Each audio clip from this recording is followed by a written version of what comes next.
DMart போயிட்டு வந்ததுக்கு அப்புறம் பில்ல பார்த்த உடனே ஒரே ரியாக்ஷனுங்க. ஐயோ நம்ம வீட்டு பில்லு தானே இல்லை வேற யாரத்துக்கு போய் வாங்கிட்டு வந்துட்டோமா அப்படின்னு சொல்லிட்டு டிமார்ட் போயிட்டு வந்ததையும் போதுங்க. வீட்டுல யாரு வேலை செய்யறாங்கன்னு நீங்களே பாருங்க. ஷாப்பிங் எல்லாம் நாங்க வேலையெல்லாம் அவருதான். வாங்க பாக்கலாம். டிமார்ட் போனாலே போதுங்க, மனசு வந்து நிஜமாவே கட்டுப்பாட்டிலே இருக்காது. நம்மளே அறியாமையே வந்து லிஸ்ட் வந்து ஏதோ கொஞ்சமா தான் இருக்கும். ஒரு 15 ஐட்டம் 30 ஐட்டத்துக்குள்ளதான் இருக்கும். ஆனா நம்ம வாங்கிட்டு வர்றது பாத்தீங்கன்னா 60 40 அந்த மாதிரி கவுண்டிங்லயே போயிருங்க. தேவையானதை மட்டும்தான் வாங்குவோன்ட்டு கார் ஏற வரைக்கும் அப்படிதாங்க சொல்லிட்டு போனோம். அங்க போனதையும் தேவையை மட்டும் தான் வாங்கியிருக்கேன். அனாவசியமா நான் எதுவுமே வாங்கல. ஆனா பில்லு வந்து பார்த்ததையுமே எனக்கே ரொம்ப ஆயிடுச்சு. எவ்வளவுக்கு வாங்கியிருக்கேன்னு சொல்லிட்டு கண்டிப்பா சொல்றேன். டிமார்ட் போனாலே இப்படிதாங்க ஆகுது. அது ஆஃபர், இது ஆஃபர், இதை வாங்க நான் சேமிப்பு, இதை வாங்கி இப்படி வச்சுக்குவோம் அப்படின்னு சொல்லிட்டு கார்டு ஃபுல்லா நப்பிட்டு தாங்க வந்திருக்கோம். என்ன கார்டுன்னு கேட்டீங்களா? கிரெடிட் கார்டு தான். வீட்டுக்கு வந்ததுன்னு தான் ரியாலிட்டியே புரியுது. நாம எவ்வளவுக்கு நான் வாங்கியிருக்கோம், என்ன வாங்கணும், நம்ம வீட்டுக்கு தானே வாங்கணும், இல்லை வேற யாருக்காவது வாங்கணுமா, என்ன விலை அதிகமாயிருச்சு, எதோட பில்லு வந்து அதிகம், எதுவுமே தெரியலையே, புரியாமையே இருக்கு அப்படின்னு சொல்லிட்டு கொஞ்ச நேரம் அப்படியே ரிலாக்ஸ் ஆயிட்டோம். என் ஹஸ்பண்டுக்கு வந்து பில்ல பார்த்த உடனே போதுங்க தலைவலி வந்துருச்சு. ஐயோ என்னடா இவ்வளோக்கு வாங்கிட்டோம் நமக்கே தெரியாம அப்படிங்கிற மாதிரி. சரி ஓகே அடுத்த வேலையை பார்ப்போம்.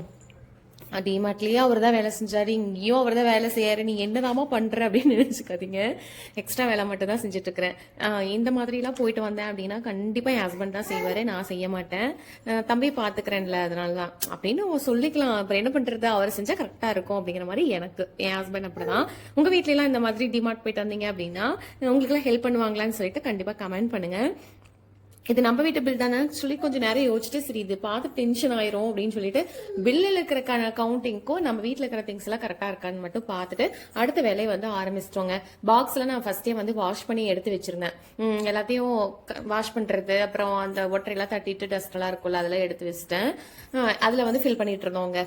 இப்போ வந்து அட்டை பாக்ஸ்ல வந்து எப்பவுமே வந்து இந்த டூத் பேஸ்ட், அதுக்கப்புறம் சோப் ஆயில், தலைவலி தைலம், அப்புறம் நாப்கின், இந்த மாதிரி நான் டக்குன்னு இருக்கிற மாதிரிலாம் வந்து அட்டை பாக்ஸ்ல மட்டும்தான் வைப்பேன். பேம்பஸ் இந்த மாதிரி எல்லாமே. அதுக்கப்புறம் நான் என்ன பண்ணிட்டு இருந்தேன், ஏதோ உப்பு பாக்கெட்டை மட்டும் எடுத்துட்டு இருக்கிறேன்னு நினைச்சுக்காதீங்க. தம்பியை பாத்துக்கிறதே பெரிய டாஸ்காவே இருந்துச்சு. அவன் இல்லைன்னா அதை போய் எடுக்கிறான் இதை போய் எடுக்கிறான், எங்களால சமாளிக்கவே முடியல. டிமார்ட்லயே கையே வலிக்கு. அந்த ட்ராலில அழகா உட்கார வச்சுட்டு ஒரு ரவுண்ட் 2 ரவுண்டு தான் கம்முன்னு இருந்தாங்க. அதுக்கு மேல நீங்க என்ன ஜாலியா வரீங்க என்ன தூக்குங்க அப்படின்னு சொல்லிட்டான். அதுக்கப்புறம் அவனை தூக்கிட்டே வந்ததுனால தயவு செஞ்சு அம்மாலும் பையனும் கம்முன குறைங்க, என் வேலையை நானே பாத்துக்கிறேன் அப்படின்னு சொல்லிட்டாரு. சரி ஓகே அவர் தான் இருக்காருல்ல அப்படின்னு சொல்லிட்டு நாங்களும் ரிலாக்ஸ் ஆயிட்டோம். அவர் தான் வந்து எல்லாமே அடிக்க வச்சுட்டு இருந்தாருங்க. இருக்க பாருங்க உட்காந்து பார்த்துட்டு தான் இருக்கிறேன். இப்படிதான் அங்கேயும் இருப்பேன். டிமார்ட்ல வந்து ஏன் நான் வந்து செய்யல அப்படின்னா தம்பியை பாத்துக்கணும் இல்லைன்னா மட்டும் அப்படிங்கிற மாதிரி நினைச்சுக்காதீங்க. அவர் எடுத்தாருன்னா கரெக்டா அந்த மந்த்துக்கு வந்து கால்குலேட் பண்ணி எடுத்துப்பாரு அப்படிங்கிற மாதிரி எனக்கு ஒரு மைண்ட் செட். அது என்னன்னு தெரியல, எங்க 2 பேத்துக்கு ஒரு அண்டர்ஸ்டாண்டிங்கா இல்லை என்னன்னு தெரியல. அவர் எடுத்தா எனக்கு ஓகே அப்படிங்கிற மாதிரி தான் இருக்கும். மேக்ஸிமம் வந்து நாங்க போன டிமார்ட்ல ஷாப்பிங் பண்ணும்போதெல்லாம் எல்லாத்துலயும் வந்து ஹஸ்பண்ட் நின்றுட்டு இருக்காங்க, ஒய்ஃப் தான் ஓடி ஓடி எடுத்துட்டு இருந்தாங்க. அங்க இருக்கிறவங்க 2 பெரியவங்க வந்து பேன்னு பாக்குறாங்க, என்ன இந்த பொண்ணு பாட்டுக்கு நின்று இருக்கா, அவரு பாட்டுக்கு ஓடிட்டு இருக்காரு அப்படின்னு சொல்லிட்டு இப்படி ஏதாவது ஒரு 2-3 பக்கமாவது அது நடந்துரும். ஹஸ்பண்ட் வந்து நின்றுட்டு இருப்பாங்க, குழந்தைங்களை எல்லாம் பார்த்துட்டு ஒய்ஃப் வந்து ஓடி போய் எடுத்துட்டு இருப்பாங்க. இங்கெல்லாம் ஆப்போசிட்டா தான் இருக்கும்.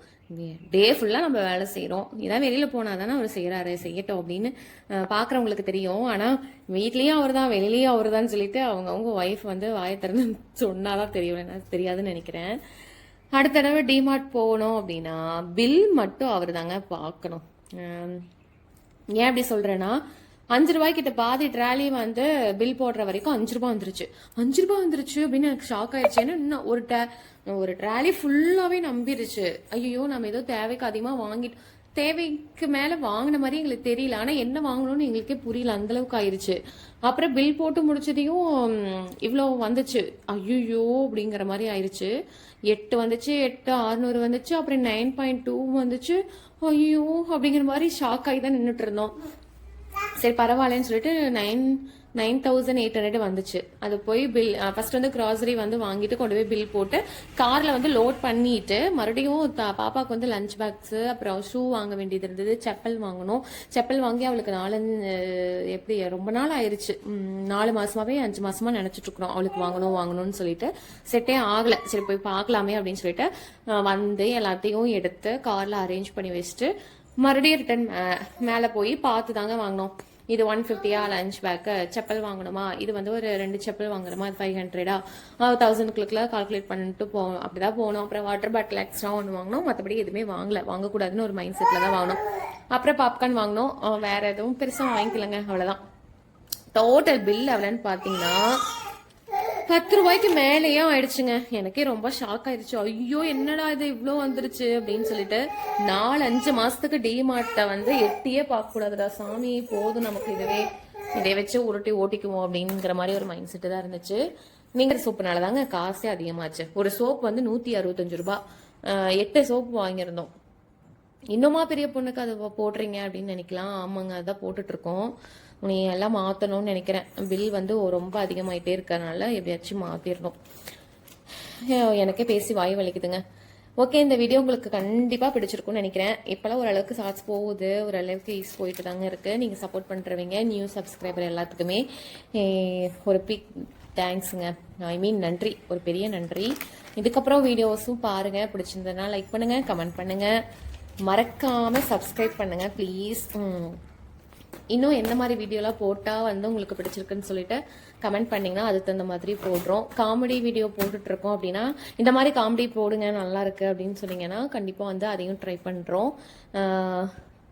ஓகே, வேறு என்ன பேசுறது எனக்கு தெரியல. சரி, ஓகேங்க, நெக்ஸ்ட் வீடியோவில் வந்து கண்டிப்பாக பார்க்கலாம். டாட்டா பாய். நாங்களும் என்ஜாய் பண்ணுறோம், நீங்களும் வந்து இந்த வீக் சண்டேவை எப்படி என்ஜாய் பண்ணீங்கன்னு சொல்லிட்டு மறக்காமல் கமெண்ட் பண்ணுங்கள். இதுக்கப்புறம் வந்து நாங்கள் NVலாம் சமைக்கலைங்க, போய் கடையில் தான் வாங்கிட்டு சொன்னோம். வெஜ்ஜு புரோட்டாவும் குழம்பும். பாய்.